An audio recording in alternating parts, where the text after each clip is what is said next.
ඉංග්‍රීසියෙන් ආදරේ ප්‍රකාශ කරන විදිය ලස්සනම ලස්සන කතාවක් එක්ක තියෙන්නේ. ඉවර වෙනකම්ම බලන්න. ඔයා තාමත් මගේ channel එක subscribe කරලා නැත්නම් පහළ තියෙන subscribe button එක click කරලා subscribe කරන්න. ඒ වගේම යාළුවන් අතර share කරන්න. ගොඩක් වටින දේවල් මම ඔයාලට ඉදිරියටත් අරගෙන එනවා. මම ප්‍රියංකර chatterbox YouTube channel එකේ උමේෂ් ප්‍රියංකර. නංගි මට ඔයාට දෙයක් කියන්න තියෙනවා. Sister, I have to talk to you about something. Sister, I have to talk to you about something. දෙයක්. මොකද්ද අයියේ? ඒ. What is it brother? මෙතන පොදුවේ අරගෙන brother කියලා තියෙන්නේ අයියාට. දැන් elder brother කිව්වොත් ලොකු අයියා. younger brother කිව්වොත් පොඩි අයියා. එහෙම නැත්නම් නිකම්ම අයියා කියනම නම් වෙන වචනයක් නැහැ. එහෙම නැත්නම් සිංහලෙන්ම අයියා කියලා කියන්න ඕනේ. දැන් brother කියලා අරගෙන තියෙන්නේ සහෝදරයා කියන එක හරි අයියා කියන එක තේරුමට. පොරොන්දු වෙන්න මම මේක ඇහුවම ඔයා මගෙත් එක තරහ වෙන්නේ නැහැ කියලා. Promise you won't be angry with me for asking this. Promise you won't be angry with me for asking this. දැන් තාම කාරණේ කියලා නෑනේ. තේරුණාද? දැන් ඉතින් ඒක නිසා තමයි දැන් අපි කියමුකෝ you will be angry with me for asking this. ඔයා තරහ වෙයි මේ කාරණේ කිව්වම. You won't be angry with me for asking this. ඔයා මගෙත් එක තරහ වෙන එකක් නෑ මේ කාරණේ කිව්වම.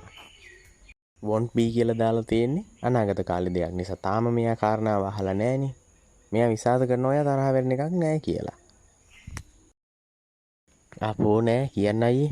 ඔයා දැම්මට ඔයා මගේම සහෝදරයා වගේ.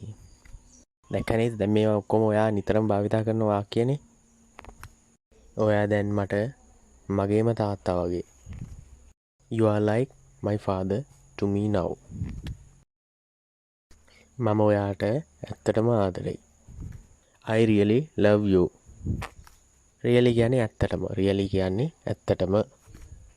අර දෙයක් කියන්න තියෙනවා කියලා කිව්වට එයා හිතන්නේ නැතුවද මෙහෙම දෙයක් කියයි කියලා. සමහර විට බලමුකෝ ඉස්සරහට මොකද වෙන්නේ කියලා. ඔය කතාව කිව්ව සැනින් එසැනින් බනින්න ගත්තොත් වැඩේ ගොඩ. එහෙම නැති වුණොත් නම් කියන්න දන්නේ බනින්න ගත්තොත් වැඩේ ගොඩ. ඔයා මට විහිළු කරනවද අයියේ? Are you kidding me? මම කිව්වනේ දැන් සර්ප්‍රයිස් එකක් වගේ නෙමෙයි පුදුමයක් වගේනේ. දැන් මෙච්චර දැන් මේ හොඳින් හිටපු කෙනා එකපාරට මේ වගේ දෙයක් ආවට පස්සේ සර්ප්‍රයිස් එකක් වගේනේ. නෑ නංගි මං කිව්වේ ඇත්ත. No sister, I was telling the truth. truth කියලා කියන්නේ ඇත්ත. ඇත්ත. අනේ අයියේ මට දැන් නම් ඒකට කෙලින්ම උත්තරයක් දෙන්න බෑ. Oh brother, I can't answer that right away. right away කියලා කියන්නේ කෙලින්ම. I can't answer that. මට ඒකට උත්තරයක් දෙන්න බෑ. දැන් ඉතින් ඒකට දැම්මම උත්තරයක් නොදෙන්න මොකක් හරි හේතුවක් තියෙන්න බෑ. ඒක නිසා ඉතින් අර පිරිමි ළමයා අහනවා ඇයි why is that? ඔයා දන්නවනේ මගේ අයියා තමයි මගේ ජීවිතේ. You know my brother is my life. මගේ ජීවිතේ. දැන් ඒ විදිහට කියන්න ගොඩක් හේතු තියෙනවානේ. සමහර විට පුංචි කාලේ ඉඳලම එයත් එක්ක ගොඩක් ආදරෙන් ඉඳලා තියෙන අයියා. එහෙම නැත්තම් අයියා නැතුව ජීවත් වෙන්න බැරි. ඒ තරමටම එහෙම සහෝදර බැඳීම් තියෙනවානේ. ජීවිතේ සමහර අයගේ ඒ වගේ සහෝදර බැඳීම් තියෙනවා. ඒ අතර ඉතින් ඉඩ කඩන් වලට රණ්ඩු වෙන අයියලා නගලත් ඉන්නවා. එහෙම නෙමෙයි. ඒ වගේම ගොඩම බැඳීමින් ඉන්න සහෝදර සහෝදරියොත් ඉන්නවනේ. මගේ දෙමව්පියෝ දාලා ගියා. My parents left me. ඔයාට කියන්න ඕනේ නම් මගේ මහත්තයා මාව දාලා ගියා. My husband left me. මගේ නෝනා මාව දාලා ගියා. My wife left me. දැන් මේ පිරිමි ළමයා දන්නවා. ඒ උනාට මේ ගැණ ළමයා එයාත් මතක් කරලා දෙන්න මට තියෙන ප්‍රශ්න ගැන. දැන් ඔයා දන්නවනේ. එතකොට මම ඉන්නේ අයියාත් එක්ක. මට ඒ වගේම ප්‍රශ්න තියෙනවා. I am with my brother. I have many problems. සමහර වෙලාවට ඔයාටත් මව ප්‍රශ්නයක් වෙයි.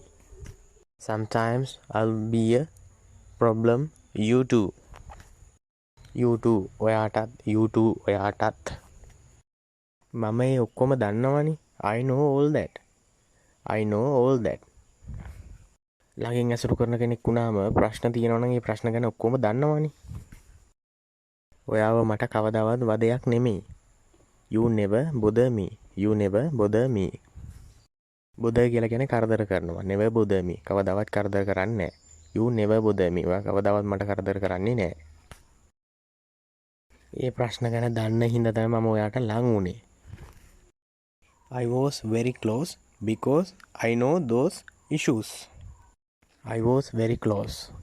මම ගොඩක් ලං වුණා. I was very close to you. මම ඔයාට ගොඩක් ලං වුණා. issues කියලා කියන්නේ ප්‍රශ්න. issues ප්‍රශ්න. ඔයා හරි හොඳ කෙනෙක්. You are a very good person. ඔයා හරි හොඳ කෙනෙක්. මේ කාරණා ඔක්කොම ටික කියන්නේ දැන් මේ පිරිමි ළමයා. good person කියලා කියන්නේ හොඳ පුද්ගලයෙක්. good person. අපි බලමු මේ ගෑන් ළමයිගේ හිත දිනා ගන්න මේ පිරිමි ළමයට පුළුවන් වේද කියලා ඊළඟ කොටසින්. ඔබට මේ වීඩියෝ එක වෙනකම්ම රැඳිලා හිටියට